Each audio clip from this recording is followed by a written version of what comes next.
मुझे लगता ये है कि वो अपनी इनिंग जो है वो खेल चुके हैं। अब उनकी जो है वो यानी फ़िज़िकल और जो है वो मेंटल सेहत जो है वो कोई इतनी अच्छी नहीं है, और वो अब ऐसे काम और ऐसे मामलात कर रहे हैं कि वो अपना जनाजा ही ख़राब कर रहे हैं, और इसके अलावा जो है वो कुछ नहीं कर पा रहे।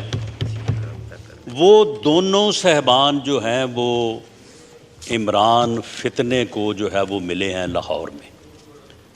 ये मुसद्दका तौर पे ये ख़बर है कि इस पटिशन को दायर करने से पहले ये दोनों सीनियर वकला साहबान इमरान फितने को ज़मान पाक लाहौर में जो है ये मिले हैं, और उसके बाद ये चीफ जस्टिस ऑफ पाकिस्तान को मिले हैं, और उसके बाद जो है ये जो है वो पेशरफ्त हुई है।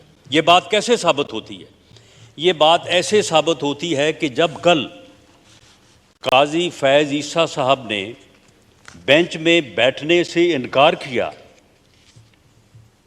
उसके बाद दोनों वकला साहबान ने उनकी मिन्नतें करनी शुरू कर दी कि नहीं जी नहीं, आप बैठें, आप ज़रूर बैठें, आप की इसमें जो है वो राय आनी चाहिए। तो उन्होंने कहा कि नहीं, ये मामला जो है ये इन एतराज़ात की बुनियाद के ऊपर मैं नहीं सुनना चाहता। तो एकदम उनके मुंह से निकला कि चीफ जस्टिस साहब, हमने तो आपको पहले ही कहा था कि फुल बेंच बना दें। वो भाई पिटीशन आपकी जो है वो आज उसकी समाअत हो रही है, वीडियो मौजूद है। यानी पिटीशन आपने दायर की है, पिटीशन की समाअत आज हो रही है। आपने कब कहा था इनको? आज जब सुबह से आप पेश हुए हैं तो उस वक्त से तो कोई बात नहीं हुई। आपने कब कहा था? उस मुलाकात में कहा था। उस मुलाकात में मुबैना तौर पे ये बात डिस्कस हुई कि जी कौन सा बेंच बनाया जाए, और उस मुलाकात में ये भी डिस्कस हुआ कि काजी फैज़ ईसा साहब का, क्योंकि मिलिट्री कोर्ट्स के बारे में एक उनकी राय पाई जाती है, लिहाजा उनको भी शामिल कर लिया जाए, वरना पिछले 1 साल में उन्हें किसी, और साथ ये भी फरमा रही कि वो कमबख्त जो हैं वो मार्शल लॉ भी नहीं लगा रहे। यानी अगर मार्शल लॉ ना लगाएं तो कमबख्त है, और ये उनको बाबख्त उस सूरत में जाने कि अगर जो है वो मार्शल लॉ लगाएं। जनाब डिप्टी स्पीकर, इस सूरत हाल में आप मुझे बताएं, या मैं आपके सामने ये सबमिट करना चाहूँगा कि इससे पहले 14 मई को पंजाब में इलेक्शन करवाने का जो है वो एक फ़ैसला हुआ। सुप्रीम कोर्ट के फ़ैसलों के ऊपर अमल होना चाहिए। सुप्रीम कोर्ट अदालत उज़्मा के फ़ैसलों पे अमल होने से ही इंसाफ का बोल बाला और मुआशरा जो है वो मजबूत हो सकता है। लेकिन जब उन फ़ैसलों के पीछे इस किस्म के अवामल होंगे, जब मर्ज़ी के बेंच बना के मर्ज़ी के फ़ैसले किए और करवाए जाएंगे, तो फिर उन फ़ैसलों में जो है वो क़ुव्वत नहीं होती। उन फ़ैसलों की जो है वो इखलाकी क़ुव्वत नहीं होती। जनाब स्पीकर, अदलिया के फ़ैसलों की ताकत जो है वो शफाफियत में है। अदलिया के फ़ैसलों की ताकत जो है वो गैर जानबदारी में है। अदलिया के फ़ैसलों की ताकत इसमें है कि पूरी कौम ये समझे कि ये फ़ैसले जो हैं ये इंसाफ की बुनियाद पे हो रहे हैं। अगर इंसाफ की बुनियाद पे वो फ़ैसले जो है वो ना हो रहे हों, तो फिर जो है वो उन फ़ैसलों की ना तो कोई ताकत होती है और ना ही जो है वो उनके ऊपर अमल होता है।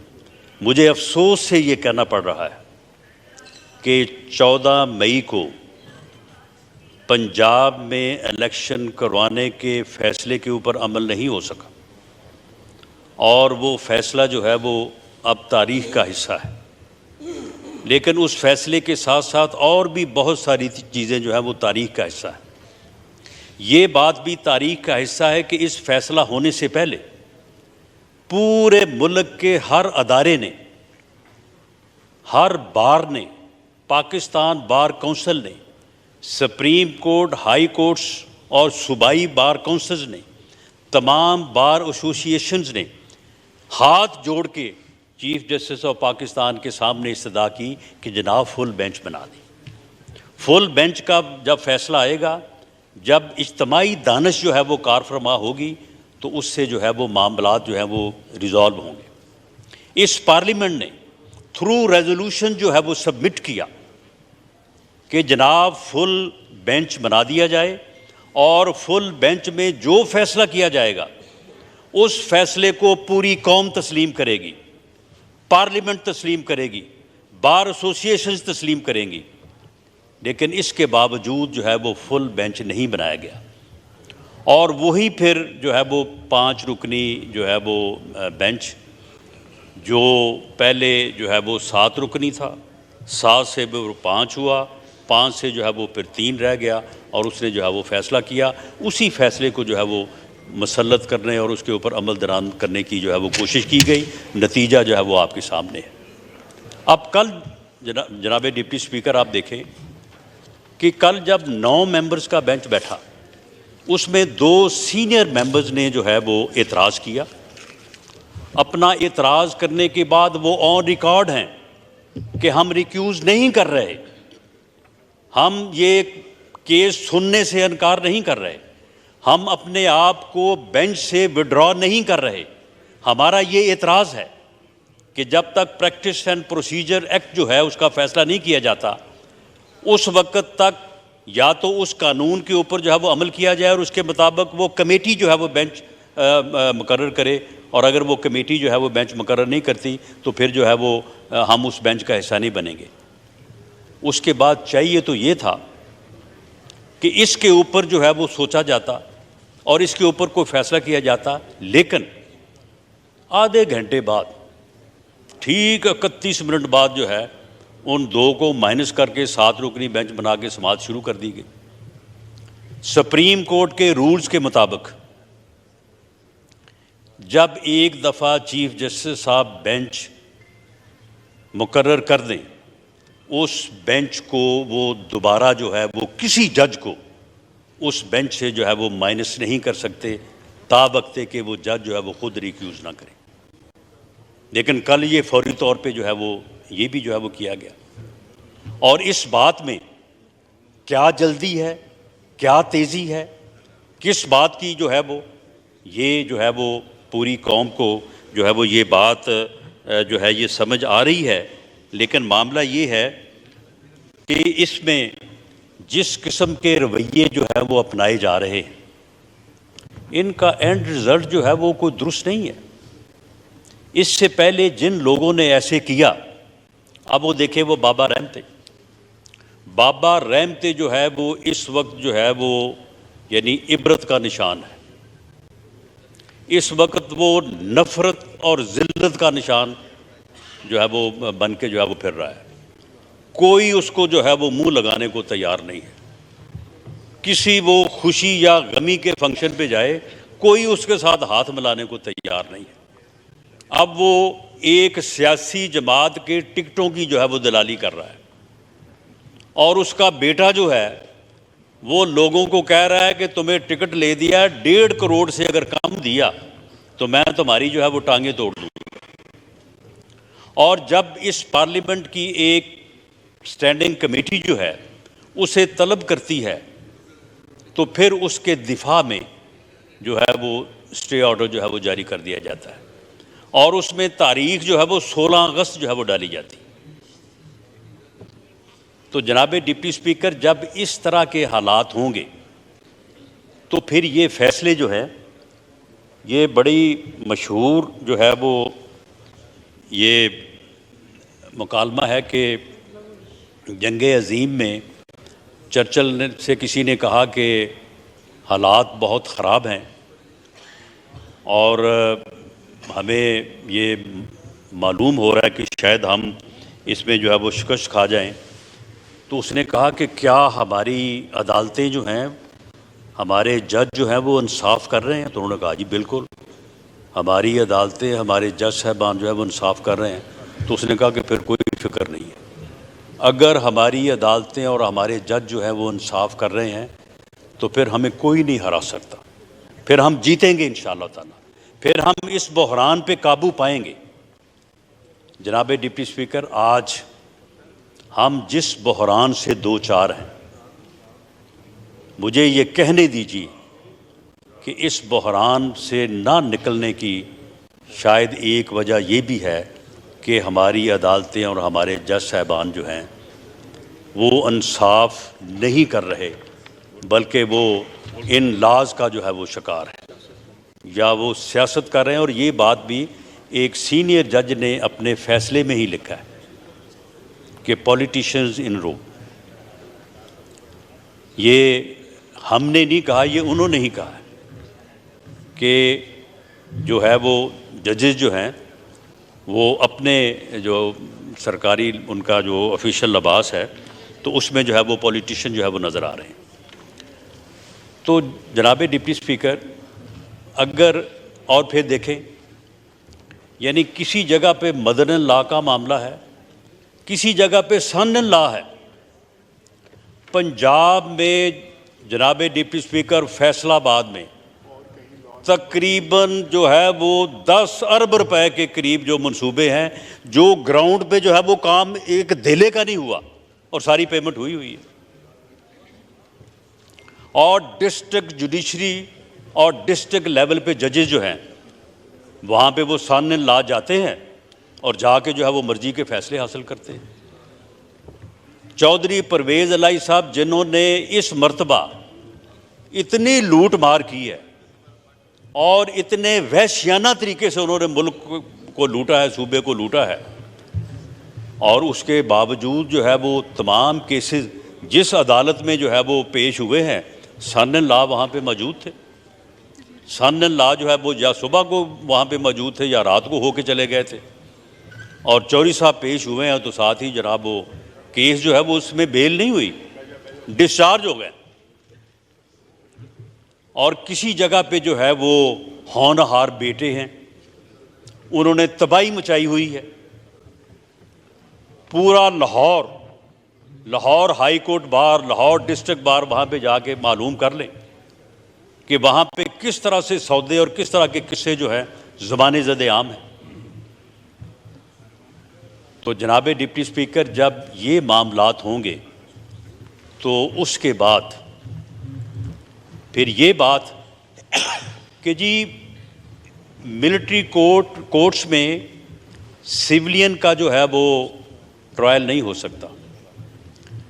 भाई, अगर आर्मी एक्ट 1952 जो है, अगर उसके तहत किसी का ट्रायल नहीं हो सकता, उसके तहत किसी के ख़िलाफ़ मुकदमा दर्ज नहीं हो सकता, तो फिर भाई उसको रिपील कर दें, उसको कल अदम करार दे दें। वो पिछले 70 साल से फील्ड में क्यों है? वो इसीलिए है कि अगर कोई ऐसे प्रोहिबिटेड एरिया में दिफाई तनसीबात पर या दिफाई निज़ाम जो है उसके ऊपर अगर कोई हमला आवर होगा, एनी पर्सन, कोई भी हो, वो ए मैन इन यूनिफॉर्म हो या ए मैन इन सीवी हो, अगर वो उस एरिया में दाखिल होगा तो फिर उसका ट्रायल जो है वो फिर किसी ट्रैफिक लॉ के तहत नहीं, वो फिर आर्मी एक्ट के तहत ही होगा। और आर्मी एक्ट के तहत जो तरीक़ाकार दिया गया है मिलिट्री कोर्ट के ज़रिए से होगा। ये कोई ऐसा नहीं है कि इन्होंने एहतजाज तो किया मार रोड के ऊपर या किसी एम्बुलेंस से जो है वो मरीज़ को निकाल के उसको आग लगा दी और इनका जनाब मिलिट्री ट्रायल होने जा रहा है, ऐसा तो नहीं है। ये बाकायदा तौर पे जो है उन दिफाई तनसीबात के ऊपर गए हैं, ये हमला आवर हुए हैं, वहाँ पे चीज़ों को उठाया है।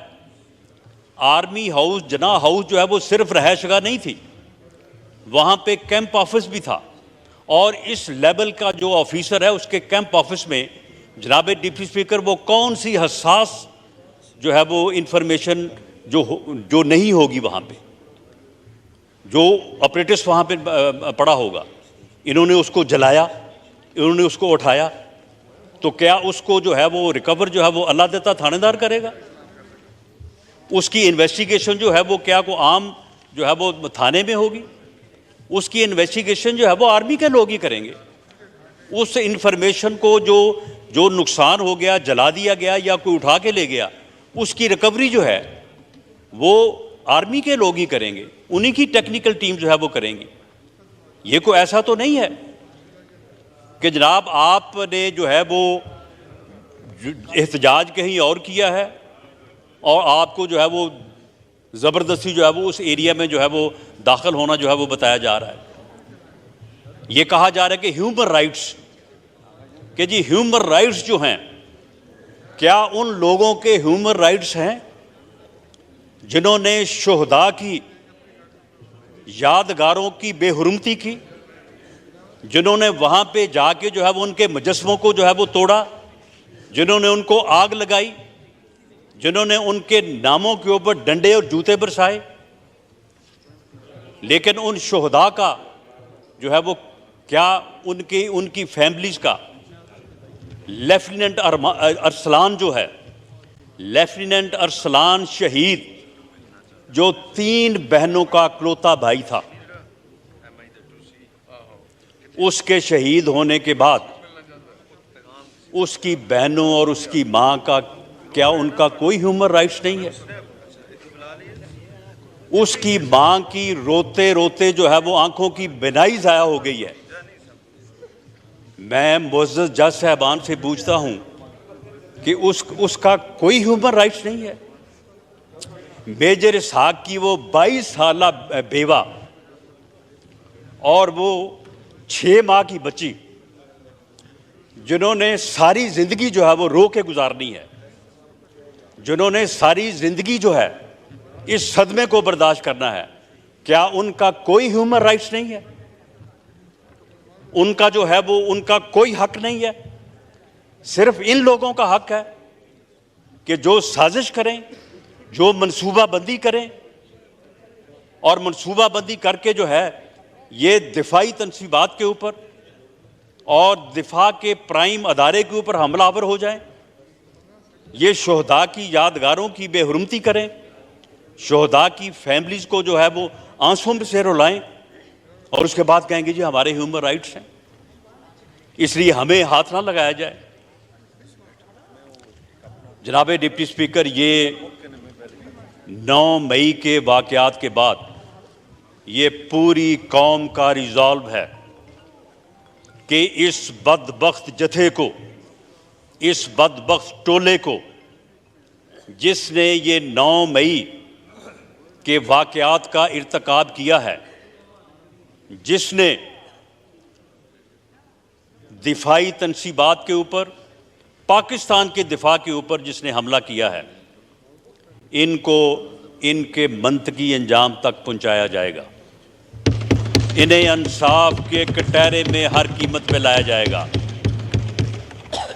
और मुझे इस बात का अंदेशा है, मैं ये चाहता नहीं हूँ, मैंने पहले ये अर्ज़ किया है कि फ़ैसलों के ऊपर अमल होना चाहिए और फ़ैसले जो हैं वो न सिर्फ इंसाफ पे होने चाहिए बल्कि इंसाफ पे होते जो है वो नज़र आने चाहिए।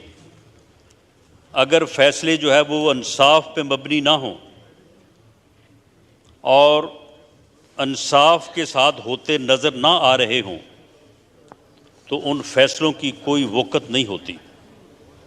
और एक ऐसा बेंच जो ये फ़ैसले करने जा रहा है, उस फ़ैसले के मुतल्लक मैं नहीं, ये पार्लियामेंट नहीं, उसी अदालत के सीनियर 3 जज बल्कि 2 जजेस और नामज़द चीफ जस्टिस ने ये कहा है कि ये अदालत नहीं है, ये कानून और आइन के मुताबिक ये बेंच नहीं है, ये बेंच इल्लीगल है, ये बेंच जो है ये अनकॉन्स्टिट्यूशनल है। लेकिन वो बेंच जो है वो बज़िद है, वो फिर भी जो है वो मुकदमा सुनने और फैसला करने को तैयार है। जैसा कि 14 मई के इलेक्शन पे जो है वो ऐसे ही हुआ और कहाँ से चला वो 9 से या 7 से और करते करते करते 3 पे आ गया। ये भी मुझे लगता है कि ये 9 से 7 और 7 से हो सकता है 5 और 5 से 4 पे चला जाए, लेकिन